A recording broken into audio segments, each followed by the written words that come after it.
Haleluya. Selamat pagi Bapak Ibu Saudara, Shalom. Pagi ini kita mau ekspresikan kasih kita sama Tuhan.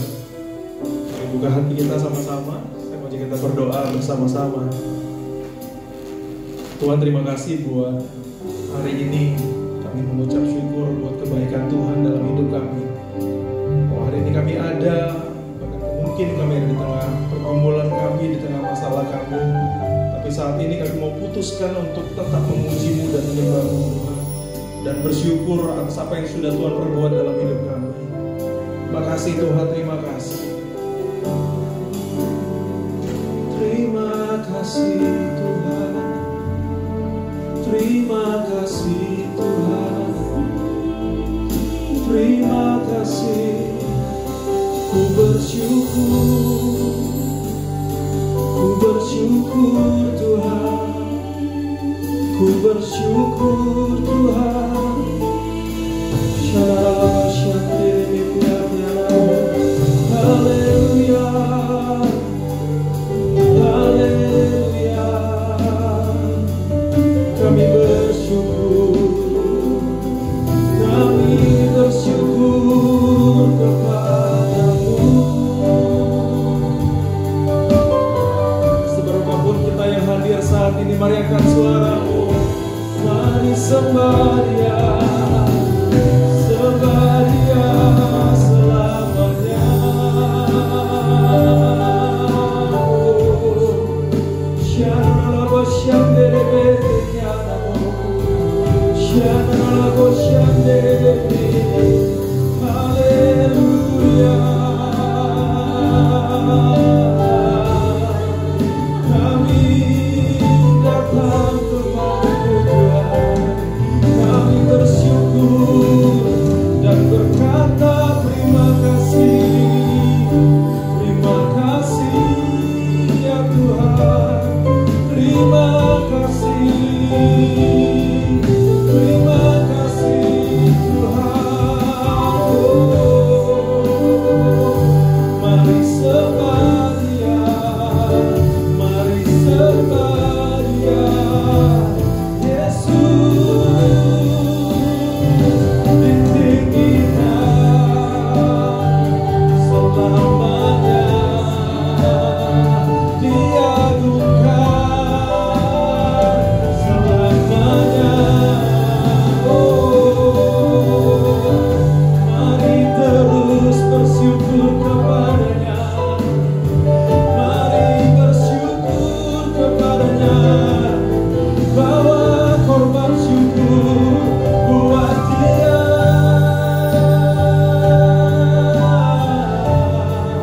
Kami menyembah-Mu Aba Bapa.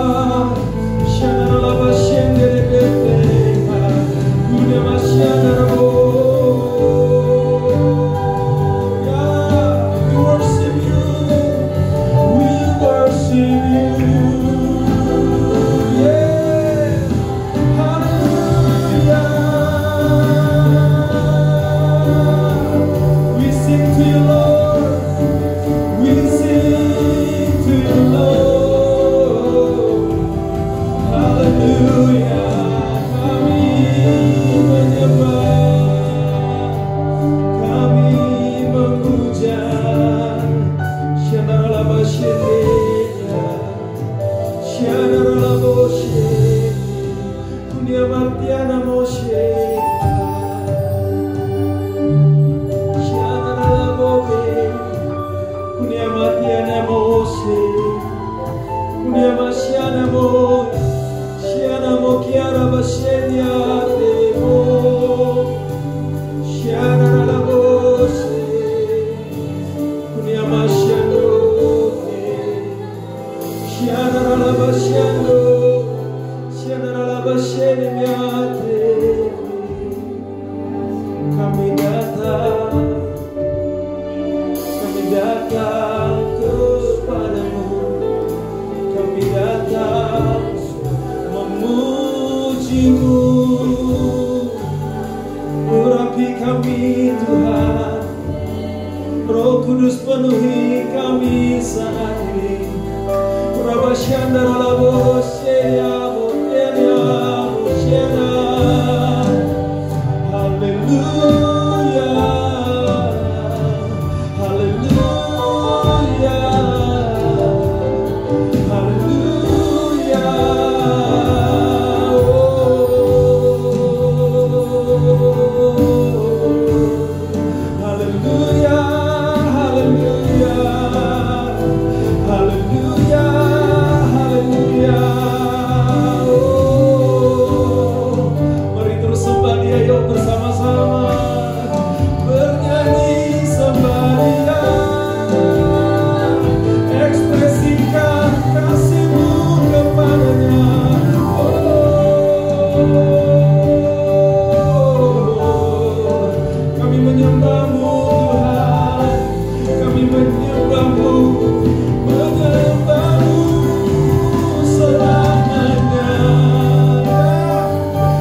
mau mendekat sama Tuhan.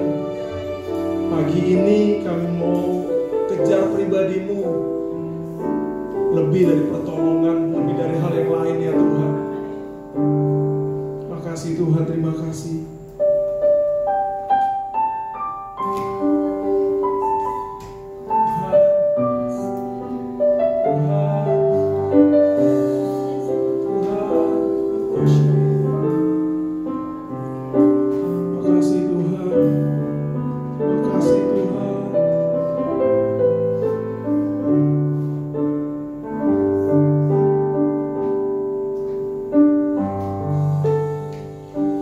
Ya Tuhanku,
inilah yang ku renungkan.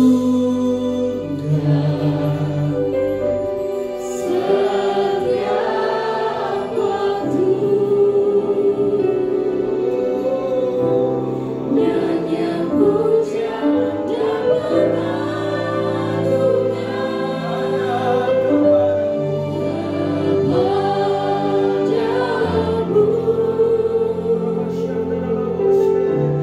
mengenali Kau dengar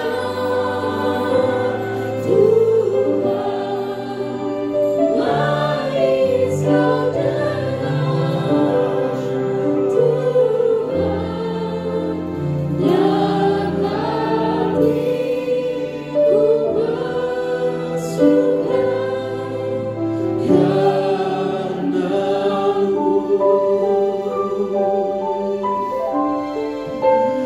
dan hatiku bersuka karena-Mu,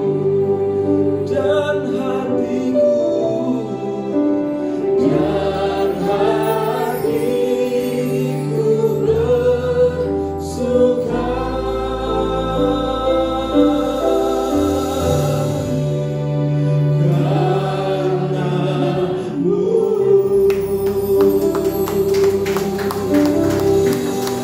Kau yang membuatku bersuka Tuhan, Kau yang membuat kami tertawa Tuhan.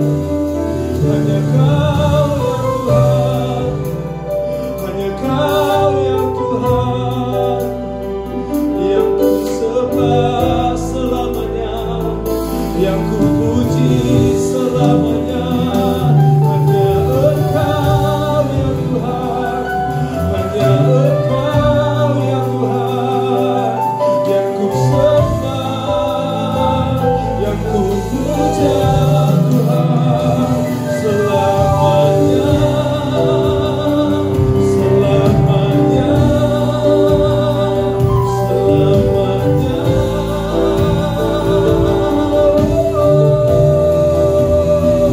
selamanya,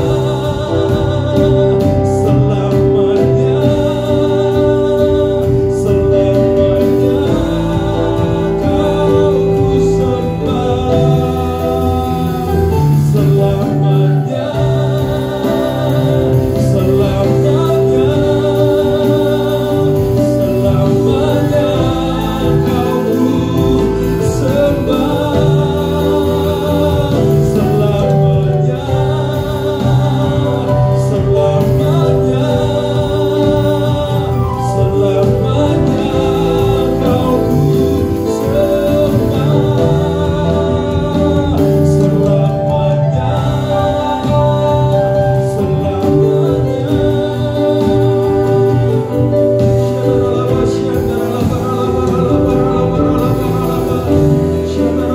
Selamanya,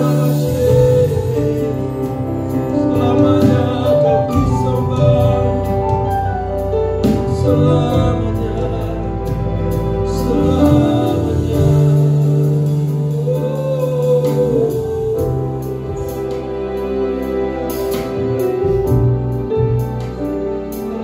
Haleluya, haleluya.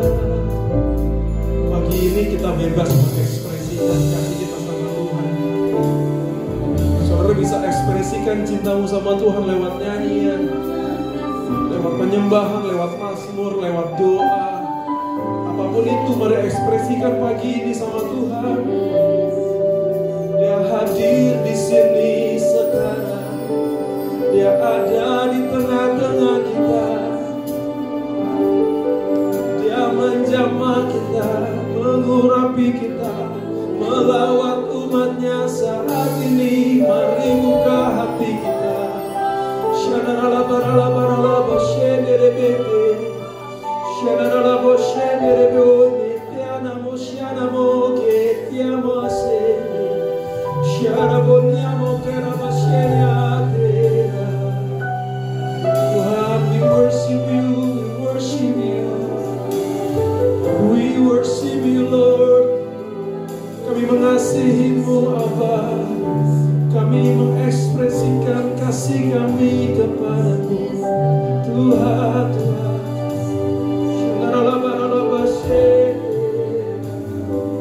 Oh, nyanyi pujian bagimu, Tuhan, pujian bagimu, Tuhan, namamu besar dan layak dipuji. Mari semuanya bernyanyi, hanya bagimu, bagimu.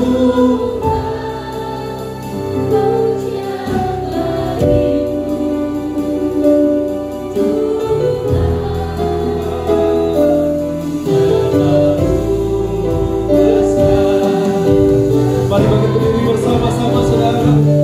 Mari bernyanyi, bernyanyi, bernyanyi. Nyanyi pujian bagimu, Tuhan, pujian Tuhan. Kami mengasihimu Tuhan, kami menyembahmu Aba, kami menyembahmu Aba.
Tuhan, terima kasih.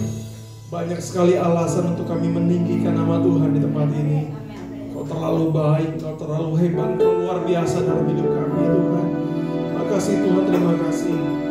Kami siap meninggikan nama Tuhan lebih lagi. Yang siap memuji Tuhan lebih lagi, mari bersama-sama katakan amin. Tepuk tangannya bisa lebih dahsyat lagi saudara buat Tuhan. Kalau memuji Tuhan jangan jaim saudara. Ya, kita mau lebih lagi mengekspresikan kasih kita sama Tuhan. Kasih tahu kanan kiri mau ngomong gini, jangan jaim.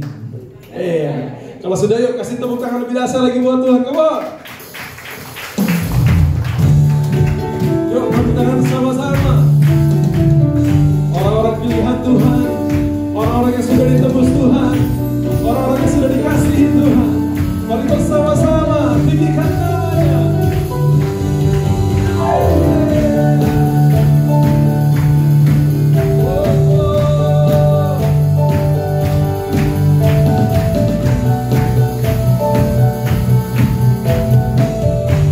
Mari bersama-sama ke pujian ini. Kami datang bawa pujian, bersama memuji-Mu Tuhan, satukan suara dan nyanyikan sorak kebenaran. Bisa katakan sama-sama yuk, dan katakan Gloria,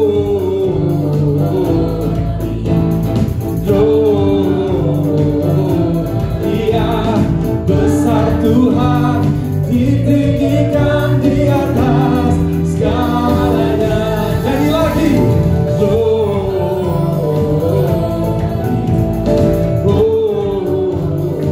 Gloria, besar Tuhan, ditinggikan pujinya. Gloria.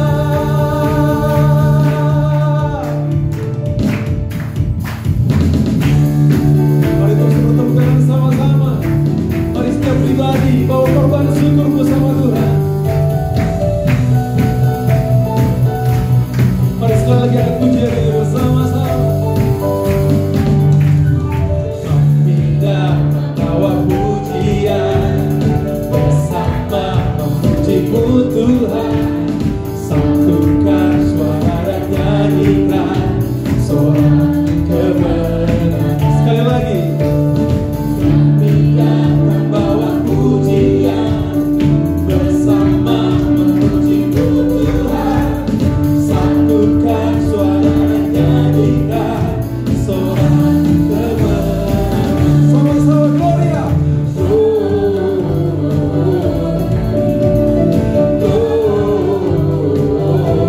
Gloria, besar Tuhan, ditinggikan di atas segalanya. Gloria.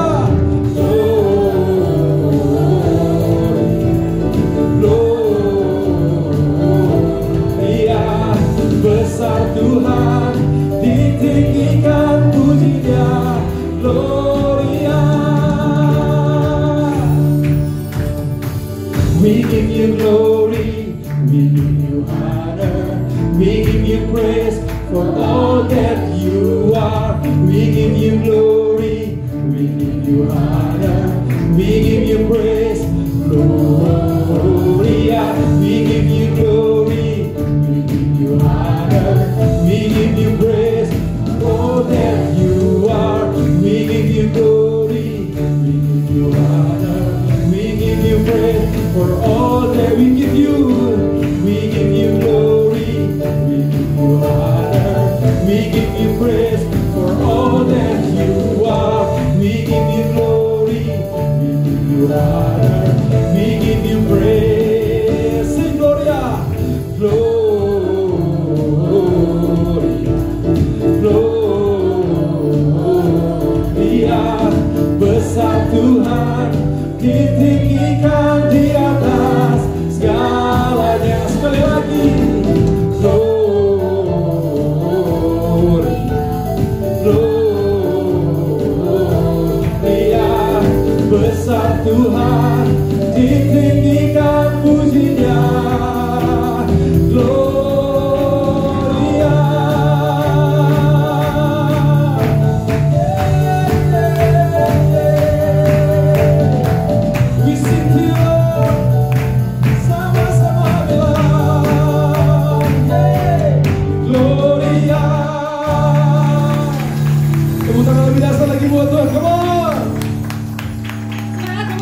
Yesus,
siapkan hati kami, pikiran kami, mata, telinga kami siap mendengarkan kabar. Berarti hamba-hamba terbatas, Roh Kudus yang tidak terbatas yang akan berbicara untuk setiap kami saat ini. Makasih. Kami sadar bahwa waktu firman itu disampaikan, pikiran kami diganggu oleh iblis, roh setan, roh jahat. Kami tolak segala intervensi kuasa iblis, kuasa kegelapan apapun. Ego kami, kesombongan kami yang menghalang kuasa firman, kami patahkan, hancurkan. Dan biar Roh Allah bekerja mengurapi setiap kami, siapapun kami, tidak terbatas karena firman Tuhan mau menjamah, melawat setiap kami. Terpujilah Bapa, biar lewat pemberitaan ini hanya Yesus, Raja Kerajaan Surga yang dipuji, diagungkan. Haleluya, semua katakan amin. Silakan duduk. Tim worship yang luar biasa. Ya. Oke. Sebelum saya sampaikan firman, saya akan perkenalkan diri. Karena pasti Bapak Ibu tanya, ini siapa nih orang tua nih? Dari mana dia? Nah, karena pepatah katakan kalau tidak dikenal, tidak disayang. Baik. Nah, saya bersyukur karena berapa hari lalu ya, hampir seminggu lah, belum sampai seminggu ya, saya dihubungi oleh Ibu Ketut. Rupanya beliau dengan anaknya lagi gumuli untuk pelayanan tanggal 18. Nah, saya lihat di HP saya, bukan WA. Nah, tahu saya dihubungi.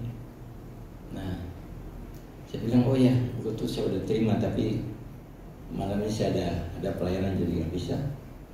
Nah, jadi minta saya pelayanan tanggal 18 Mei. Tapi tanggal 18 saya harus ada di Sentul karena saya dari jaringan nasional, saya tangani regional 5 Banten untuk hadir bersama-sama dengan berbagai gereja untuk doa untuk bangsa. Jadi saya bilang tidak bisa. Nah, jadi kalau gitu ya udah hari ini aja. Ya, terima kasih Ibu Ketut. Ini saya ketemu ini masih kecil dia. Ya, puji Tuhan, tahun 90 saya coba pelayanan, saya punya ada jemaat kami sama-sama, mereka majelis tapi saya sebagai pelayan, saya ketemu mereka dan akhirnya waktu itu betul sakit ya. Jadi saya kunjungi dan puji Tuhan pelayanan. Dan akibat pelayanan itu Tuhan bekerja memproses, menyembuhkan. Dan kalau saat ini kita ketemu, semua karena kuasa Yesus. Amin. Bukan karena saya, nggak ada. Jadi jangan sampai kita sombong. Kita harus tahu identitas kita yang sesungguhnya, ya. Jadi walaupun saya ini nama lengkap, nama saya harus sampaikan dulu nama lengkap, yaitu Yohanes Noya, ya. Tapi nama panggilan Ais Noya. Istri saya 1 dari Manado, anak 4, cucu 6. Ya. Supaya perkenalan, saya tinggal di BSD depan Pasar Modern. Nah, saat ini saya dulu mengembalakan, tapi saya tinggalkan pengembalaan. Jadi panggilan saya bukan gembala, tapi panggilan saya adalah orang misi. Dan saya bangun jaringan doa Serpon dari 2000 setelah kerusuhan sampai 2003, dan 2004 saya meneruskan dengan bangun jaringan doa regional Banten sampai saat ini sebagai pengarah saat ini, ya. Jadi di Banten kurang lebih hampir 900 gereja, ya, dari 4 kota, 4 kabupaten. Nah, saya juga sering kali ke sana, tapi lebih banyak juga saya pelayanan ke daerah-daerah. Saya udah ke 25 provinsi, jadi sudah ratusan kota desa saya masuki. Nah, cuma memang belum ke Kalimantan Barat, ya. Kalimantan Barat, Kalimantan Tengah, cuma Kalimantan Timur beberapa kali. Nah, dan saya melihat bahwa 1, 2, 3. Tetapi orang-orang penakut, orang-orang tidak percaya, orang-orang keji, orang-orang pembunuh, orang-orang sundal, tukang-tukang sihir, penyembah berhala, dan semua pendusta. Mereka akan mendapat bagian mereka dalam lautan yang menyala-nyala oleh api dan belerang. Inilah kematian yang kedua. Kalau kematian pertama nanti di Menteng Pulau, di Tanah Kusir, ya, Kampung Badan. Kalau di Tengkareng di mana nih? Tegal Alur, oh ya Tegal Alur. Nah, jadi kematian pertama itu orang yang belum dalam Tuhan semua dari sana. Tapi kematian kedua nanti itu. Nah, ini Wahyu berbicara pada orang-orang Kristen, bukan orang lain. Ini untuk orang-orang Kristen. Nah, saya tanya, siapa orang percaya? Oh, kok begini? Ini setengah tiang hati-hati nih. Tinggi-tinggi, orang percaya. Nah, silakan. Tadi saya udah bilang, orang percaya banyak masuk neraka. Kenapa? Karena apa? Tidak percaya. Itu ayatnya tadi tuh.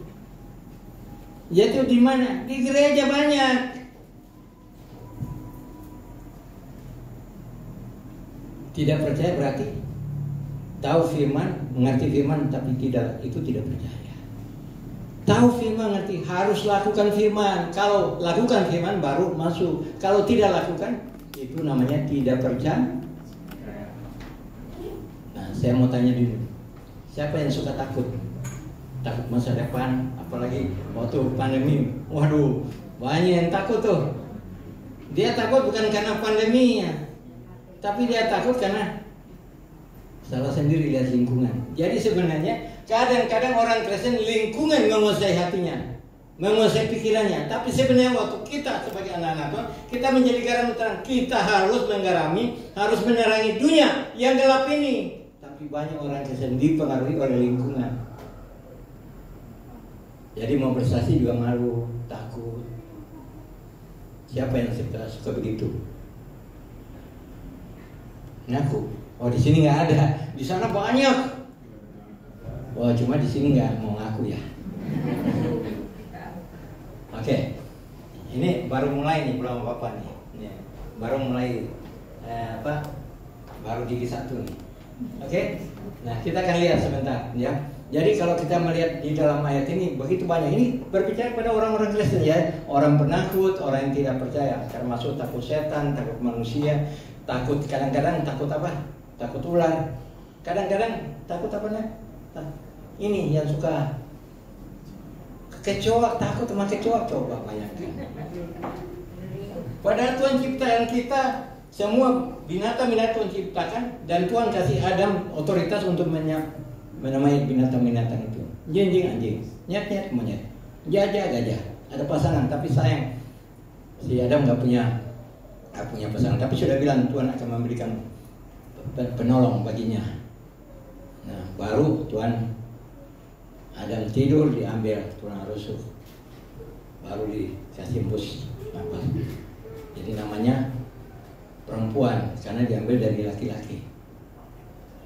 Nah, dan Tuhan sudah berfirman bahwa Tuhan, mari kita ciptakan manusia segambar dengan rupa kita. Segambar rupa kita berarti kita punya karakter, punya kehidupan, punya otoritas sama seperti Yesus.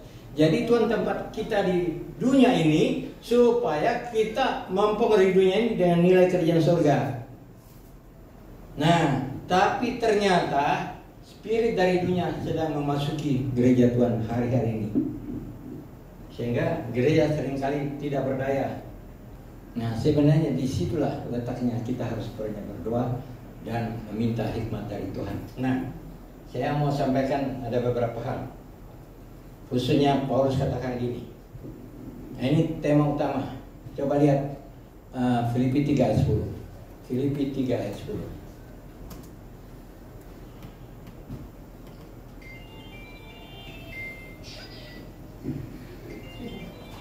Ya, semua baca sama-sama ya. 1, 2, 3. Yang kukehendaki ialah nama Dia dan kuasa kebangkitannya dan kesulitan dalam penderitaannya, di mana aku menjadi serupa dengan Dia dalam kematian. Jadi hari ini ada 3 hal yang saya mau angkat dari khotbah saya. secara khusus ini yang disampaikan oleh siapa? Paulus. Paulus seorang ahli Taurat yang luar biasa, masih muda tapi dia punya kapasitas luar biasa, dia menganiaya orang Kristen. Nah, waktu di Damsi dia masuk di situ. Tiba-tiba pada waktu tengah hari bolong, satu sinar yang melebihi sinar matahari, dan suara itu berkata, "Hai Saulus, Saulus, mengapa engkau menganiaya aku?" Dia buka mata, matanya buta. Terus dia tanya gini, "Siapa engkau Tuhan?" Suara itu berkata, "Akulah Yesus yang engkau aniaya." Bayangkan, dia seorang ahli Taurat yang seringkali menyebut nama Tuhan, tapi dia tidak mengenal Tuhan. Ada banyak orang Kristen sebut nama Yesus. Dia tahu nama Yesus dari mana? Dari apa kata orang, apa kata pendeta di guru sekolah minggu. Tapi dia belum mengalami Tuhan secara betul. Itu yang dialami oleh Ayub. Ya, Ayub itu takut Tuhan, menjauhkan kejahatan, dia saleh, dia jujur. Tapi Tuhan izinkan Ayub dicobai oleh iblis. Nah, iblis bilang, "Wah, karena kamu berkati dia, makanya ditebak. Kasih kesempatan. Kemudian silakan, tapi jangan jangkau jiwanya." Hanya dalam sekejap, satu hari, anak-anak meninggal, usahanya bangkrut semua. Hanya dalam satu hari. Tapi Ayub bilang apa? Terpujilah Tuhan. Tuhan yang memberi, Tuhan yang terpujilah dia. Dia tidak bikin dosa. Nah, hari berikut dia sakit, tinggal kulit bungkus tulang. Dan kemudian istrinya bilang, kamu mesti nyembah Tuhan. Pergi kutukulah dia, mati coba. Gimana nih istri seperti ini? Ya, jadi jangan ada istri seperti Ayub ya. Hati-hati loh. Ayub bilang, "Kau hanya mau yang ini tapi yang enak." Tapi waktu yang kedua kali juga, ternyata dia akhirnya mengalami sesuatu yang buruk, ya, penyakit yang begitu rupa. Tapi lewat satu proses, dia bilang begini. Yesaya Ayub 42 ayat 2 dan lihat ayat 5. Coba lihat sebentar Ayub 42. Ini saya bagikan beberapa kasus. Nah, coba baca ayat 5. "Hanya dari kata orang saja aku mendengar tentang engkau, tetapi sekarang mataku sendiri memandang engkau." Nah, jadi Yesus Ayub, dia bilang dulu dia dengar apa kata orang, apa kata pendeta lah, apa kata hamba Tuhan lah, tapi dia belum mengalami. Bagaimana dengan Bapak Ibu Saudara? Sudah dengar nama Yesus, tapi sudah mengalami kuasa Yesus yang bekerja dengan sungguh-sungguh dalam hidup kita atau belum? Ya, sebentar saya akan jelaskan lagi supaya kita ngerti. Jadi jangan hanya nama Yesus pergi ke gereja, rajin gereja, tapi tidak tahu apa-apa. Jadi jangan seperti saya itu majelis gereja selama 10 tahun. Dari usia 23 sampai 33 tahun. Tetapi saya 7 tahun sakit, tidak sembuh.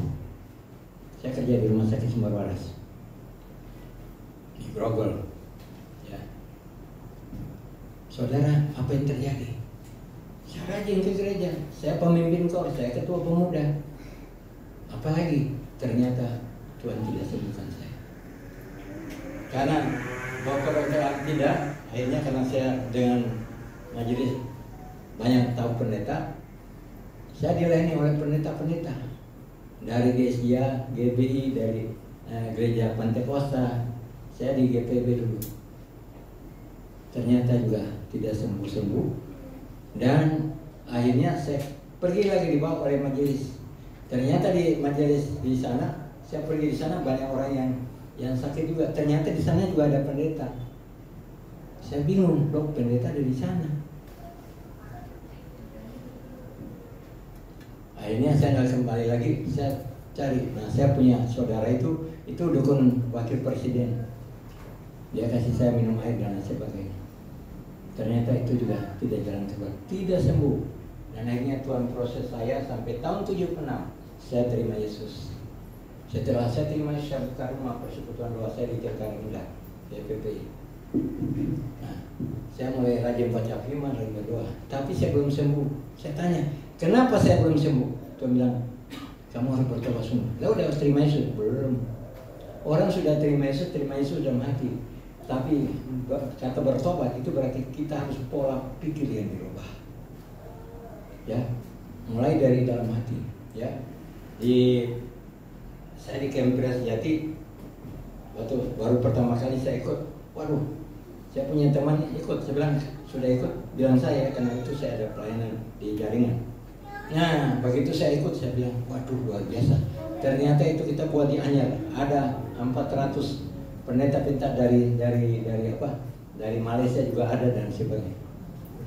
Waduh, ternyata hamba-hamba Tuhan kacau baru juga, banyak yang selingkuh, banyak yang suka ini. Waduh.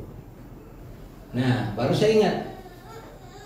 Waktu itu hamba Tuhan dari Malaysia dia bilang, Pak, dia bilang gini, dia sudah pacaran dengan istrinya sudah 7 tahun. Tidak melakukan dosa. Tapi tinggal 3 hari jatuh dalam dosa. Akibat itu dia mengalami stagnasi dalam hidup. Dua-dua sarjana teologi. Di Kempres itu lagi dibuka. Wah, terus saya bilang, wah ini kayak saya dulu nih. Nah dulu saya belum bertobat. Jadi dulu saya suka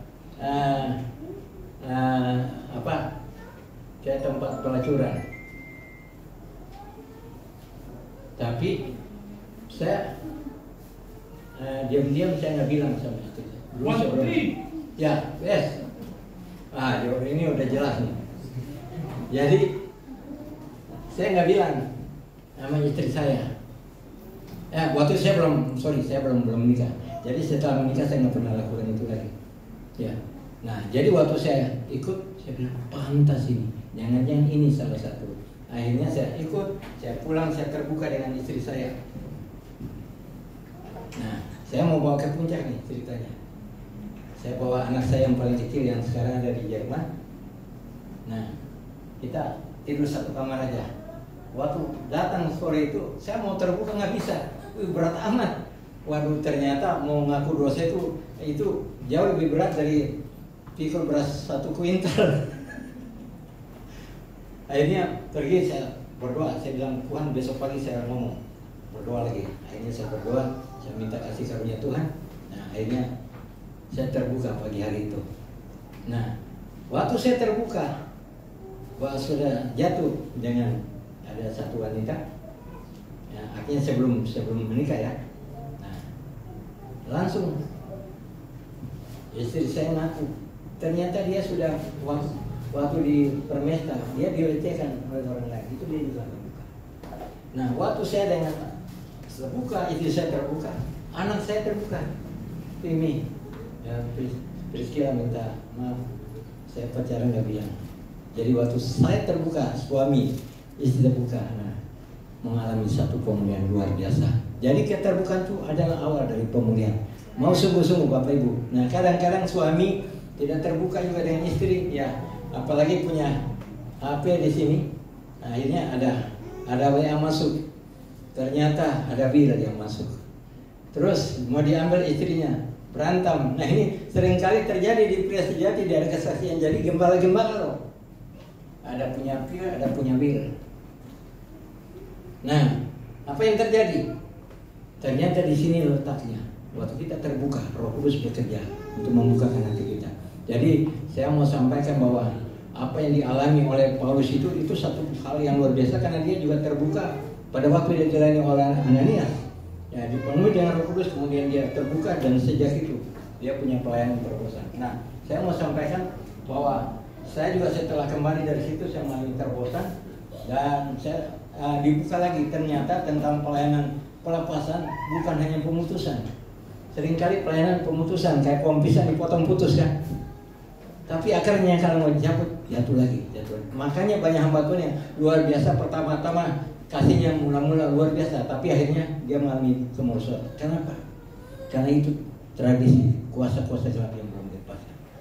Nah, Jadi dalam Matius dalam 2 Korintus 10 ayat 4 dan 5 itu ada benteng-benteng, kubu-kubu yang dibangun oleh keangkuhan manusia. Dari mana? Dari tradisi-tradisi, dari latar belakang. Bahkan waktu kita kecil mungkin kita dilecehkan, mungkin kita disakiti, dan itu dari situ itu sampai besar. Nah ini kalau tidak dibereskan itu menjadi masalah. Makanya di sini paling banyak ini. Di sini nih kurang lebih sekitar 88% itu sisi gelap ego. Jadi 12% terbuka kayak gunung es. 12% kelihatan bagus, tapi yang 88% itu di bawah ini tertutup. Nah ini saya mau buka untuk kita, karena akhir zaman ini jangan main-main. Kita harus sungguh-sungguh hidup dalam kebenaran. Amin. Dan saya mau bilang bahwa kalau kita sungguh-sungguh hidup dalam kebenaran yang sesungguhnya akan membenarkan kita. Jangan kita menjadi orang Kristen kosmetik, tapi harus menjadi orang Kristen autentik. Injil harus diberitakan. Injil adalah kekuatan Allah yang sanggup merubah orang.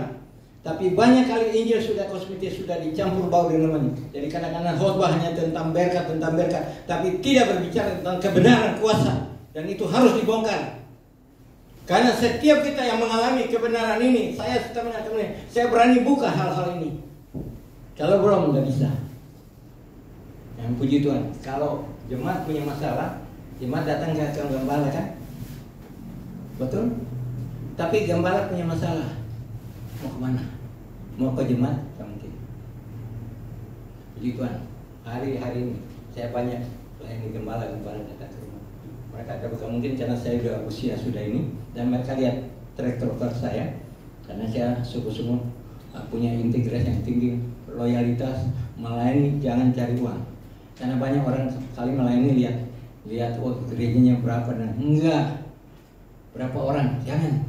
Melayani karena hati, punya kasih. Ingat, Injil ada kekuatan yang menyelamatkan orang. Ya.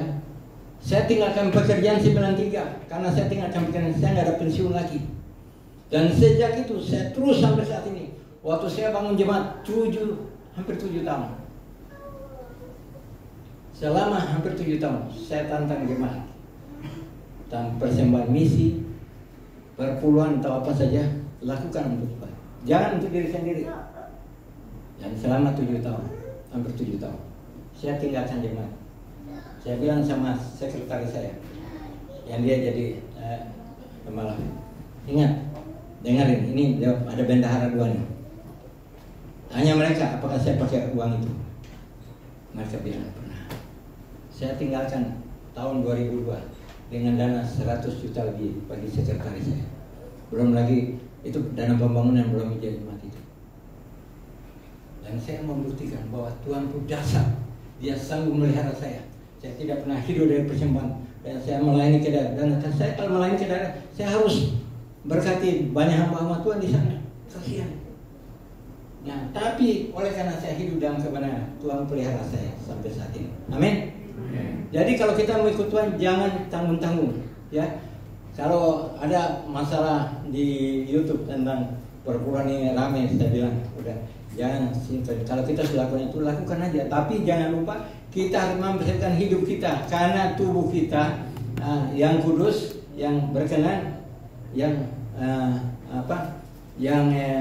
sempurna. Jadi kita menyerahkan tubuh kita. Jadi kalau kita sudah menyerahkan hidup kita, tubuh kita, berarti uang kita, mobil kita, rumah kita itu dipakai untuk Tuhan. Saya punya rumah, pernah 23 hamba Tuhan datang tinggal di tempat saya di BSD. Dari Timor Leste, dari Kupang, dari Sumba, dari Ambon, Atambua. 23, ada yang tinggal 1 bulan, ada yang 3 hari. Ada hamba Tuhan yang ikut kami Sejati dari Ambon, tinggal di tempat saya. Dan saya lakukan itu karena apa? Tuhan sudah menebus saya, dan Tuhan tahu bahwa Tuhan mau supaya saya dipakai untuk membangun banyak hamba Tuhan. Tapi memang tidak mudah kalau bukan Roh yang bekerja dalam hidup kita. Mudah. Dan saya sering kali dilayani, saya dilayani pelepasan aja sudah 25 kali. Ternyata baru saya ngerti, semakin dibuka, kita kupas bawang aja. Makanya terakhir 91 24 kali. Saya 2 puasa setelah keluar dari rumah sakit, saya 2 puasa. Saya 2 puasa. Saya minta sebelum saya masuk ke ini, karena saya melayani tim medis perkantas pada dokter-dokter di Manado. Jadi ada salah satu dokter dari Biak, dia bilang, Pak Ais bisa ke Biak nggak? Itu tempat itu hamba Tuhan dikirim satu minggu sakit, 2 minggu sakit, 1 bulan pertama sakit. Padahal mereka mesti protes 6 sampai 1 tahun. Jadi waktu saya pulang saya berdoa, Tuhan, kalau saya ke sana, saya udah melayani pelepasan. Tapi Tuhan tolong kalau ada sesuatu yang nggak beres, saya berdoa puasa. Nah waktu saya berdoa sudah 2 minggu, saya minta ketua sinode, Pak tolong layani saya. Waduh, saya nggak punya waktu. Wah, masa dia nggak punya waktu? Terus saya berdoa, Tuhan, sebelum saya ke Papua, saya mau dilayani dulu. Kalau saya dilayani saya berdoa puasa. Saya minta Tuhan ada hal-hal yang saya tidak tahu dari latar belakang. Ternyata 3 hari sebelum saya ke sana, saya punya ibu-ibu rohani dari Kupang. Itu yang punya karunia luar biasa, yang bisa melihat, yang bisa menerobos. Nah, akhirnya saya bilang, tolong doakan saya doa pas. Loh, Bapak udah pelayanan kasih seminar kemana? Betul. Tapi saya rasakan ada sesuatu yang saya tidak tahu. Dari mana saya dapat ayatnya? Tolong lihat, Mazmur 19 ayat 13. Ini ayat yang membukakan saya punya hal-hal yang saya sendiri tidak sadari. Mazmur 19 ayat 13. Silakan. Nah, perhatikan di sini Daud katakan, siapa yang dapat mengetahui kesesatan, bebaskan aku dari apa yang tidak kusadari. Ya, waktu saya renungkan ini, Daud punya masalah setelah dilayani oleh Nabi Nathan. Dia sampaikan ini, dia bilang, siapa yang mengetahui kesesatan? Yang tahu hanya Tuhan. Terus dia bilang, bebaskan aku dari apa yang aku sendiri tidak sadari. Setelah saya renungkan, ternyata Daud punya nenek moyang itu Rahab, pelacur. Nah, tapi jangan lihat dari Rahab, dari wanita. Karena kutuk itu bukan dari wanita, dari pria. Apalagi pria Adam nih, gara-gara Adam sontoloyo kita pria kena semua. Tapi ada Adam yang kedua itu Yesus. Amin. Nah, jadi kita harus terbuka di sini. Jadi waktu saya dapat ini, saya bilang Tuhan tolong. Nah, puji Tuhan, saya bilang tolong doakan saya. Saya dapat ayat nih soalnya. Tapi sebelumnya dari Matius 15:13, setiap tanaman yang tidak ditanam oleh Bapa di surga harus dicabut sampai ke akarnya. Jadi bukan pemutusan, bukan cabut akar, dicari. Jadi Bapak Ibu Saudara, jadi saya mau sampaikan untuk kita di sini bahwa ternyata Tuhan itu dasar. Nah, pengalaman Daud itu membuat saya, oh iya, ternyata pelacur ini, makanya dia jatuh. Nah, tapi itu Nathan bilang, ya, akibat kamu lakukan ini, kamu akan dapat akibat. Akibatnya apa? Absalom, dia punya anak sendiri, menggauli istri bundi-bundi Daud kan. Kemudian Absalom memberontak. Kemudian si Tamar diperkosa oleh Selatif. Dan Daud dalam pergumulan banyak. Ya, jadi kalau kita sungguh mau belajar banyak, mari kita sungguh-sungguh terbuka supaya waktu kita terbuka, Roh Kudus bekerja sehingga Allah yang ada Roh itu menyatu dengan roh kita. Kalau tidak, roh dengan daging nggak bisa. Roh dengan daging nggak bisa ketemu. Nah itu prosesnya sakit. Besi tajam ke besi, manusia tajam ke manusia. Nah ini yang banyak orang tidak sanggup diproses. Tapi saya mau katakan, proses itu Tuhan mau supaya kita alami. Yesus sendiri diproseskan dari Taman Getsemani sampai ketiga. Tidak mudah, tidak mudah. Tapi Yesus kasih teladan untuk kita. Dia harus mati. Tadi di kebaktian pertama saya sudah bahas tentang dia Allah tapi menjadi manusia, tidak egonya, tidak mempertahankan dia punya identitas sebagai pencipta langit dan bumi, tapi dia yang mau dicipta, dia menjadi manusia, bahkan menjadi hamba, rela mati di kayu salib. Ya, saya mau sampaikan dengan jujur bahwa Tuhan mau supaya kita semakin mengalami satu proses. kalau kita mengalami proses, memang sakit. Tapi waktu kita mengalami proses, di sana kuasa Allah bekerja. Ya. Apa yang tadi sampaikan kata Paulus, yang ku kehendaki, ia mengenal Dia, pengenalan Yesus lebih lagi. Tidak cukup sudah tahu dan jadi majelis. Ya, saya udah bilang tadi pagi, majelis itu saya majelis 10 tahun Pak. Apa itu majelis? Mayor Jenderal Iblis ini saya.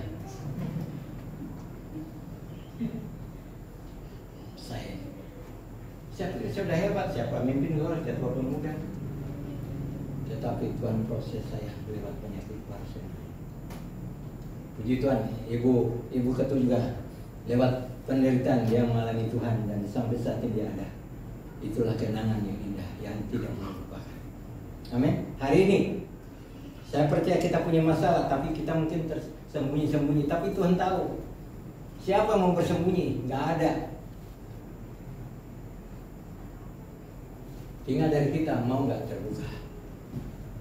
Kebenaran akan membawa kita untuk melihat karya Tuhan lebih besar lagi. Dan saya bersyukur, saya ingat waktu saya dilayani oleh hamba Tuhan ini, saya bilang tolong, ya udah, kan Bapak dilayani berkali, betul, tolong doakan saya, karena saya doa puasa 1 bulan penuh. Begitu didoakan,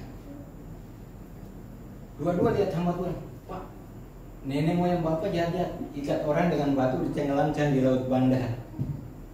Nah, saya pernah dengan om saya bilang begitu. Terus saya berdoa, Tuhan, nenek moyang saya udah meninggal, tapi akibat mereka perbuatan, jangan sampai kutuk itu datang pada saya.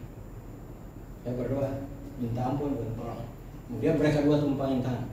Begitu tumpang, saya mati bersuasi keluar dari sini. Nah, terus, enak, doa lagi. Begitu doa lagi, mereka lihat, Pak, ini nenek moyang Bapak jahat ambil tanah orang berapa hektar. Kemudian yang punya tanah takut karena mereka dukung. Jadi yang punya tanah lapor ke pengadilan zaman Belanda. Nah, akhirnya pengadilan panggil. Waktu di pengadilan, hakim tanya yang punya tanah. Waktu dia ngomong, saya punya nenek moyang kasih mantra. Jadi dia nggak bisa ngomong, kalah. Nah, waktu kedua hamba Tuhan bilang gini, saya bilang, oh pantas kenapa saya punya mulut sakit, lidah semua. Saya serewan, bukan serewan tapi lebih lagi. Kenapa nggak sembuh? Ternyata baru satu, itu kutuk.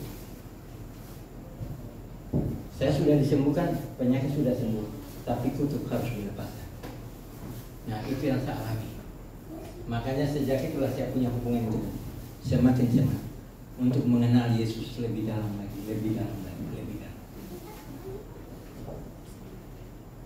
Nah, setelah mereka dua tumpahkan, saya menikahkan, dan akibat itu saya diutus ke Papua. Saya hanya sendirian. Saya mestinya hanya 1 minggu ditahan oleh bupati 17 hari.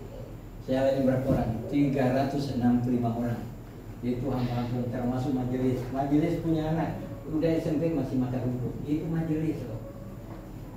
Itu kantong-kantong gereja. Saya ke Papua. Saya ke Samosir, 10 hari saya di Samosir. Ternyata di sana itu GSJ juga ada. Ternyata waktu saya sampaikan firman, ada satu bapak dibilang, Bapak pelayanan ini ya. Saya sharing dengan dia. Begitu saya sharing dengan dia manifestasi. Akhirnya istri gembala pun dilayani. Kenapa bisa gitu? Karena saya sendiri mengalami satu kelepasan. Jadi waktu kita sudah mengalami, kita bisa lain lebih banyak lagi seperti itu. Ya, jadi saya mau katakan untuk kita, semakin kita dilayani, itu kayak kupas bawang, apalagi bawang bombay dikupas dulu.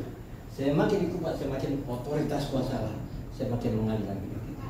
Dan kalau kita kemana, nggak perlu takut. Saya ke daerah saya, ke kampung. Kalau mereka udah lihat saya takut. Ada 3 dukun, itu yang paling ditakuti oleh pendeta. Saya bilang, masa kamu takut? Ini kamu udah bertahun masa takut dukun sih. Nah, saya pikir gitu, saya ambil doa puasa. Saya langsung ketemu ke rumahnya. Ternyata dukun yang suami udah nggak ada lagi. Jadi tinggal istrinya, ada anaknya, mamanya dan papanya gembala GSI di salah satu desa, tapi anak yang 14 tahun dari situ. Waktu saya sampaikan ini kepada dukun-dukun ini, mereka bilang, itu kampung kita berantem itu 15 orang meninggal. Ini kampung kita cuma 1 orang yang dipotong. Kenapa? Saya bilang karena nama Yesus. Oh enggak, bukan nama Yesus. Itu karena ada anjing. Jadi kita punya marga Noya itu ada, ini katanya anjing kayak rumah. Itu yang membunuh banyak orang. Saya bilang bukan. Itu karena nama Yesus. Nah, waktu mereka bilang itu saya langsung dengar firman. Nah, waktu saya kasih firman dan saya mau doakan mereka, justru mereka ketakutan. Tadinya pendeta takut mereka, sekarang mereka takut saya. Nah, termasuk ternyata pendetanya harus lihat pendeta yang mana. Jangan-jangan pendeta itu kayak dari HP ini casingnya aja pendeta, profesor, dokter teologi, tapi diisinya apa? Lihat isinya. Harus dipenuhi dengan roh, kuasa, kasih. Kalau tidak, saudara tidak dapat bicara apa-apa.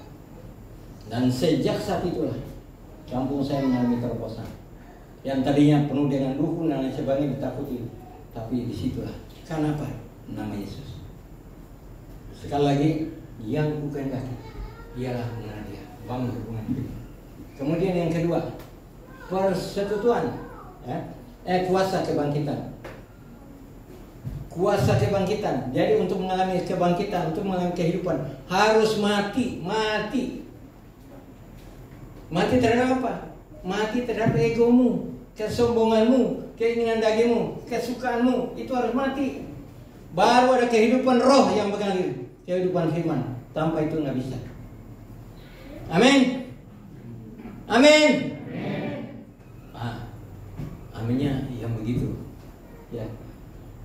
Saya ini bisa khotbah sampai sore. Ya, saya itu mau jalan jam 8, tapi saya nggak bisa duduk, saya memang jalan-jalan. Jadi harus punya roh yang menyala-nyala. Walaupun sudah usia tua, tapi rohnya roh 17 tahun. Amin. Oh, saya nggak di jaringan doa saya bilang kalian masih muda tapi kok kayak loyo kayak begitu. Harus punya roh yang menyala-nyala supaya layani Tuhan dengan sungguh-sungguh. Ya, amin. Amin. Nah, gitu baru. Ya. Yang ketiga, perhatikan di sini. Ya, puasa kebangkitan, persekutuan dalam penderitaannya. Nah, Bapak suka menderita nggak?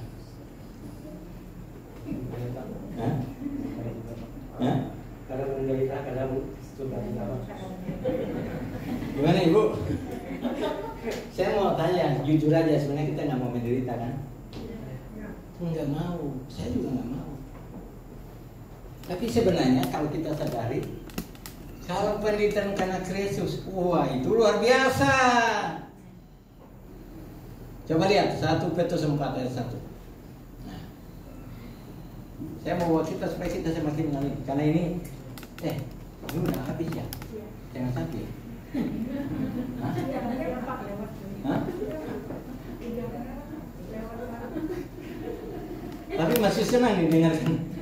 Ya ini khusus saja ya. Nah.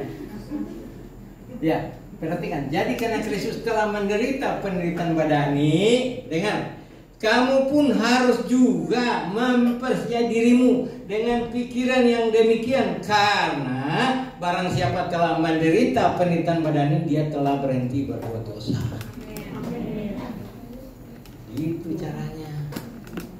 Tapi banyak orang nggak mau menderita, baru mau pelayanan aja ada hujan angin, wah hujan angin udah tahu lah, enggak terobos. Saya orang begitu, saya nggak peduli angin ribut, saya terobos. Harus lakukan seperti itu. Makanya Paulus dalam 2 tahun aja itu Asia kecil bisa dijangkau. Dulu nggak ada pesawat, nggak ada telepon, tapi bisa. Kenapa? Rohnya itu yang dia sampaikan. 3 hal. Pengenalan akan Kristus semakin dalam. Yang kedua, kuasa kebangkitan. Ada kehidupan. Nah itu hanya kalau kita mati. materi ego, materi titik, daging materi. Baru ada kuasa yang mengalir. Dan yang ketiga, persekutuan dalam penderitaannya. Ada 2 penderitaan. Mari kita lihat 1 Petrus 4. Perhatikan ayat 14. 1 Petrus 4. Ya, 1, 2, 3. Berbahagialah kamu jika kamu dinista karena Kristus, sebab roh kemuliaan yaitu roh Allah ada padamu. Nah, ini penderitaan karena Kristus. Tapi banyak orang menderita karena apa? Dosa. Lihat ayat 15. Ayat 15. Nah, janganlah ada di antara kamu yang harus menderita sebagai pembunuh atau pencuri atau penjahat atau pengacau. Tapi kalau penderitaan karena ikut Yesus dan diproses, itulah kemuliaan. Lihat ayat 16. Ayat 16. Ya, tapi jika ia menderita sebagai orang Kristen, maka janganlah ia malu, melainkan hendaklah ia memuliakan Allah dalam nama Kristus. Amin. Jadi nama Kristus di atas segala-galanya. Pencobaan yang kita alami itu biasa. Tapi kadang-kadang orang kata bodoh, pencobaan dasar amat ya waduh Allah. Enggak, Allah tidak pernah mencobai kita. Kita punya keinginan yang mencobai kita, akhirnya dosa melahirkan maut. Jangan. Jadi sedang memproses kita supaya matikan dagingnya. Karena baru matikan daging. Lihat Roma 8 ayat 6. Secepatnya saya akan mengikuti. Roma 8 ayat 6.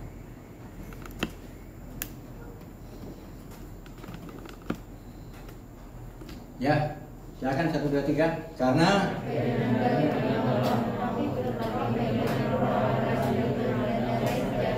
keinginan daging adalah mau berarti mati berarti mayat. Jadi di gereja apalagi Natal, tahun baru, waduh baju baru, hidung baru, macam-macam baru. Tapi itu dari luar, itu kosmetik. Yang Tuhan lihat dari dalamnya itu. Mana hatinya itu? Hatinya harus dirubah. Itu yang Tuhan mau. Kalau kita sungguh-sungguh mau maju, dan saya percaya kalau kita sungguh mau maju, ini Gesia tahun depan, ini harus jebol nih. Ayo Pak, kita punya kuasa. Kita lakukan itu. Saya tinggal itu, saya terobos ini di Banten, saya masuk ke Banten itu, saya nggak tahu. Kenapa? Roh yang menyala. Amin Pak. Tos dulu. Bapak udah ikut Pres Sejati belum? Oh, bantu Tri. Yes. Ya. Nah, jadi tadi waktu saya bilang itu Pres Sejati langsung bantu Tri. Ya, itu berarti apinya masih ada. Kalau saya ke daerah-daerah, bantu Tri. Nggak ada, yang ini berarti api udah padam. Hati-hati loh. Ya, baik. Karena waktunya, saya mau sampaikan untuk kita bahwa kita tidak boleh hidup dalam daging lagi, harus dalam roh. Karena keinginan daging adalah maut. Ayat 7, karena keinginan daging seteru Allah. Keinginan daging tidak mungkin berkenan kepada Allah. Lihat ayat yang ke 11, 12, 13. Saya akan tutup. Ayat 11. Nah, perhatikan. Dan jika roh Dia yang telah membangkitkan Yesus dari antara orang mati diam di dalam kamu, maka Ia yang telah membangkitkan Kristus dari antara orang mati akan menghidupkan juga tubuhmu yang pernah oleh roh yang diam di dalam kamu. Jadi Yesus jadi bangkit oleh roh yang bukan Yesus. Roh yang bukan Yesus itu tinggal di dalam diri kita, Ibu. Bayangkan kalau roh itu tinggal dalam diri kita, masa sih kita takut setan? Nah, supaya kita tahu. Nah, ayat 12 sampai ayat 13 supaya kita tahu. Ayat 12. Terus. Nah, jadi saudara-saudara kita adalah orang yang berhutang, tapi bukan pada daging, supaya menurut hidup daging, tapi ayat yang 13, sebab jika kamu hidup menurut daging, kamu akan mati. Tapi jika oleh roh kamu mematikan perbuatan tubuhmu, kamu akan hidup. Hidup oleh roh. Apa akibatnya? Ayat 14.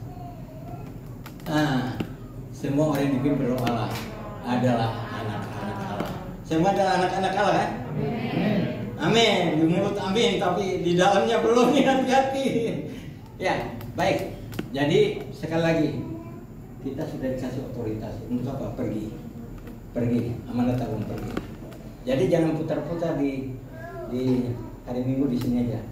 Tapi Senin sampai dimanapun saudara berada, jadilah berkat di sana.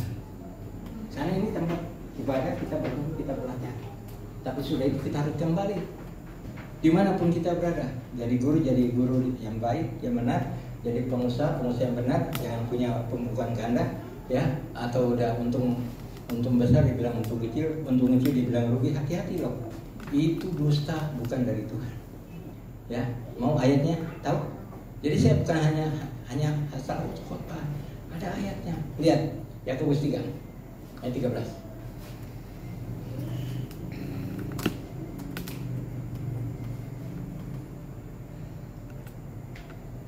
Perhatikan, siapa di antara kamu yang bijak dan yang berbudi baiklah dengan cara hidup yang baik, menyatakan perbuatan oleh hikmat yang lahir dari kalam. Yesus bicara pada murid-murid, belajar padaku karena aku lembut dan rendah hati. Ayat 14, perhatikan. Jika kamu menaruh perasaan iri hati dan kamu mementingkan diri sendiri, janganlah kamu memegahkan diri dan janganlah berdusta melawan kebenaran. Saya mau bertanya untuk ibu bapak, kira-kira iri hati banyak nggak di gereja? Hah? Banyak, waduh. Saya baru tahu nih. Terus mementingkan diri sendiri ego banyak nggak? Terus memegahkan diri sombong banyak nggak? Jangan berusaha melawan kebenaran banyak nggak? Banyak ya di gereja.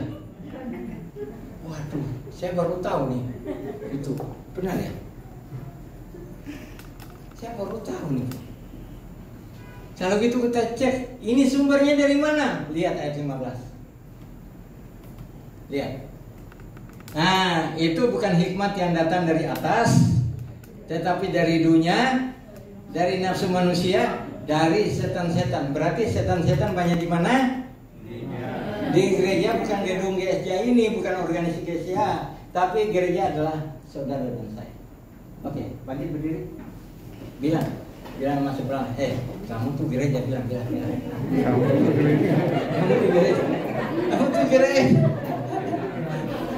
Kamu tuh gereja loh.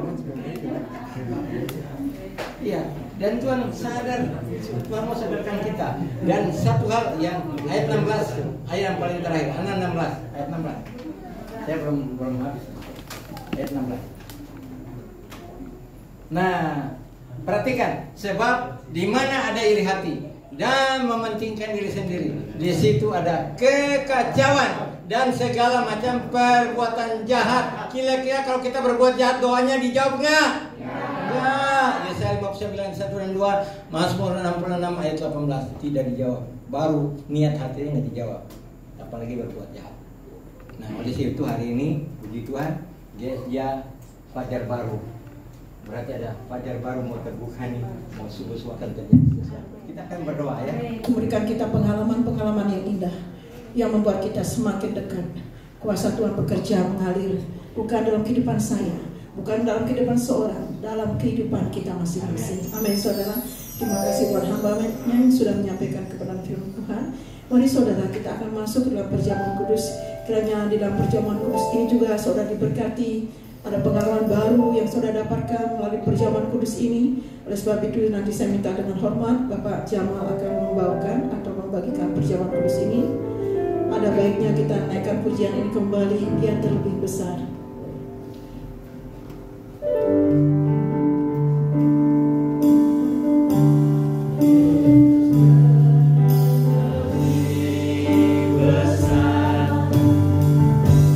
Yesus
Hati Kristus ada di hati kami. Pikiran yang positif, hati yang lembut. Terima kasih ya Tuhan buat kebenaran firman-Mu. Sekarang kami masuk ke dalam perjamuan kudus ini. Bukan perjamuan biasa, bukan hanya rutinitas biasa, tetapi kami mengimani dalam kami mengambil perjamuan kudus ini. Ada kuasa ilahi mengalir, ada kesembuhan mengalir, ada pemulihan terjadi. Hati kami dipulihkan dari rasa kecewa, hati kami disembuhkan daripada keterluka. Karena Tuhan, karena Allah sendiri, Roh Kudus bekerja melalui perjamuan kudus ini. Haleluya, haleluya. Saudara, bukankah roti yang atasnya kita mengucap syukur adalah persekutuan dengan tubuh Kristus? Dan sebab itu kita bersyukur kepada Tuhan.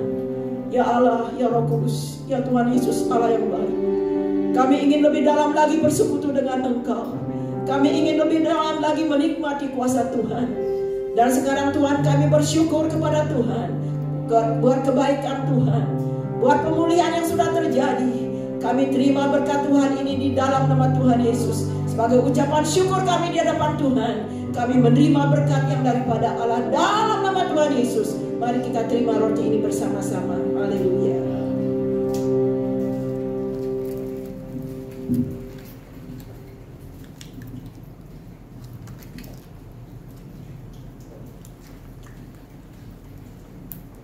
Persekutuan yang paling indah, persekutuan yang begitu mesra antara kami dengan Tuhan. Ada persekutuan yang dipimpin oleh Roh Kudus. Sekarang Tuhan, kami kembali diingatkan oleh Tuhan tentang kasih Tuhan, tentang kenangan-kenangan yang indah bersama dengan Tuhan, yang membuat hati kami terus melekat, hidup kami terus melekat dengan Engkau. Karena begitu baik dan indahnya Tuhan memelihara, memimpin kehidupan kami. Lewat perjamuan kudus ini Engkau mengingatkan kami akan kasih Tuhan yang besar, yang tidak akan pernah luntur dengan waktu, dengan keadaan kami. Karena kasih ini akan terus ada bagi kami selama kami percaya dan mengiring dan mengikut dan mentaati firman Allah. Oleh sebab itu Bapak Ibu yang dikasihi oleh Tuhan, bukankah cawan di atasnya kita mengucap syukur adalah persekutuan dengan darah Yesus? Oleh sebab itu saudara, dengan penuh keyakinan, mari kita minum bersama-sama di dalam nama Tuhan Yesus.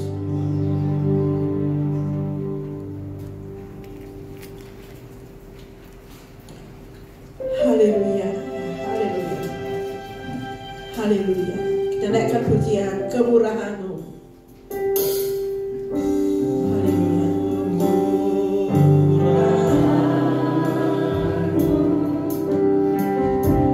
Lebih dari itu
Dengan iman kami mengatakan kami telah dipulihkan oleh Tuhan, kami telah diberkati oleh Tuhan, dan kuasa Tuhan sedang mengalir, akan terus mengalir dalam kehidupan kami dan memberikan kami kekuatan baru untuk mencintai Engkau lebih dalam lagi, untuk mengasihi Engkau lebih dalam lagi, untuk masuk dalam pelayanan lebih lagi sungguh-sungguh. Di dalam nama Tuhan Yesus kami bersyukur buat berkat Tuhan melalui perjamuan kudus dan firman Tuhan yang sudah kami dengar bersama-sama, yang sudah diberkati bersama-sama. Kita katakan amin. Ya, sudah kembali duduk Bapak Saudara. Sebentar kita akan memberikan persembahan buat Tuhan. Mari siapkan persembahan kita. Kalau sudah, mari saja kita berdoa bersama-sama. Tuhan, terima kasih buat sekali lagi kesempatan untuk kami bisa memberikan persembahan. Biar kami berikan dengan sukacita, dengan segenap hati. Dan ini merupakan ungkapan kasih kami sama Tuhan. Berkati setiap tangan-tangan yang memberi Tuhan. Berkati juga buat tangan-tangan yang mengelola. Biar semuanya dipakai untuk memperluas kerajaan Tuhan di tempat ini. Terima kasih Tuhan. Di dalam nama Yesus yang siap memberi, sama-sama katakan amin. Allah sumber kuatku, Allah sumber kuatku, Allah sumber kuatku dan bagianku selamanya. Allah sumber kuatku, Allah sumber kuatku, Allah sumber kuatku dan bagianku selamanya, selamanya, selamanya,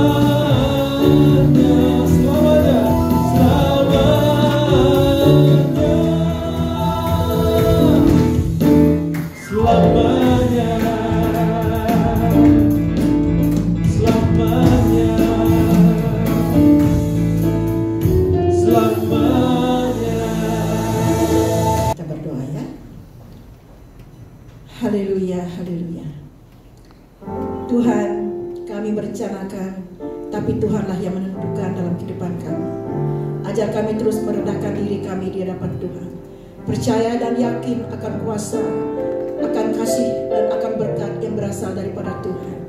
Sebentar lagi Tuhan, kami akan meninggalkan ruangan ini. Setelah kami memuji, menyembah Engkau, mendengar sebagian firman Allah, setelah kami diberkati melalui perjamuan kudus ini, hati kami dikuatkan kembali, hati kami telah dipulihkan. Sebentar lagi kami meninggalkan ruangan ini, kami pulang kembali ke rumah kami masing-masing. Esok hari kami akan bekerja, beraktivitas kembali. Sertai kami Tuhan sampai di rumah. Terus tuntun kami Tuhan dimanapun kami melakukan aktivitas kami. Penyertaan Tuhan ada bagi kami. Berkati Tuhan setiap persembahan persepuluhan, persembahan ucapan syukur, persembahan tengah minggu. Yesus memberkati kami semua. Terima kasih Tuhan buat hamba Tuhan yang sudah menyampaikan firman Allah, Bapak Pendeta Aisnoya, dan juga WL Singer, pemain musik multimedia, Asyar, semuanya. Tuhan memberkati karena mereka telah melayani Engkau. Dan jemaat Tuhan yang sudah datang, Tuhan sudah berkati kami, dan kami akan terus diberkati oleh Tuhan, dan berkat Tuhan terus mengalir dalam kehidupan kami. Haleluya, haleluya. Bapak Ibu yang dikasihi oleh Tuhan, sekarang sebelum saudara meninggalkan ruangan ini, angkatlah kedua tanganmu dan terimalah berkat Tuhan. Haleluya, haleluya. Kekuatan kuasa ilahi mengalir dalam kehidupanmu. Kebenaran-kebenaran firman Tuhan akan meneguhkan hidupmu, bahwa ada Yesus bersama dengan engkau, ada Tuhan bersamamu, menyertai kehidupanmu, dan kasih karunia daripada Allah Bapa di surga, cinta kasih daripada Tuhan Yesus menyertai hidupmu, dan Roh Kudus akan terus mengingatkan engkau. Ada kenangan-kenangan yang indah yang Tuhan berikan dalam hidupmu, akan membuat engkau semakin dekat kepada Allah, semakin mencintai Tuhan, dan semakin diberkati oleh Tuhan. Mulai saat ini dan sampai selama-lamanya engkau diberkati oleh Allahmu.